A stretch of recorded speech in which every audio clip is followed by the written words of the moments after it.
Vous la connaissez forcément pour son rôle d'Hermione dans Harry Potter. Emma Watson a décidé également de lancer sa marque de gin avec son frère et c'est une distillerie du Beaujolais qui a été choisie. Raphaël Blanc-d'Amour. Et donc c'est l'ensemble de la grappe de raisin. Donc là on voit bien à la fois les pépins plus les pulpes qui restent à l'issue des vendanges.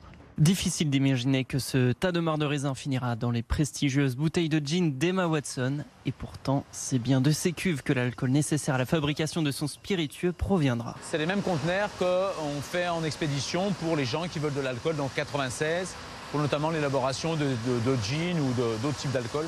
Les Watson produisent du Chablis en Bourgogne. La distillerie sera chargée de récupérer et de transformer leurs résidus. Pour eux, c'était très important, la valorisation de cette appellation issue de la Bourgogne pour démontrer qu'en fait, même si leur marque provient du Chablis et de la Bourgogne en général, au moins on assure un suivi, une traçabilité des alcools qui peuvent en émaner. Pour les 16 employés de la distillerie du Beaujolais, difficile de cacher la fierté de faire partie d'un tel projet.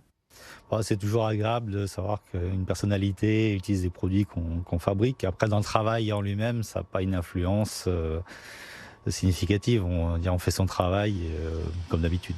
Cette distillerie transforme près de 45 000 tonnes de marc de raisin par an. Les résidus terminent en alcool, mais aussi en engrais, en conservateurs alimentaires ou encore en carburant.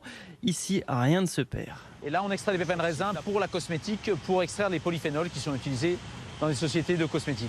Pour l'heure, la vente d'alcool pur représente près de 70% de l'activité de la distillerie. À voir si les ventes du gin d'Emma Watson renforceront cette tendance.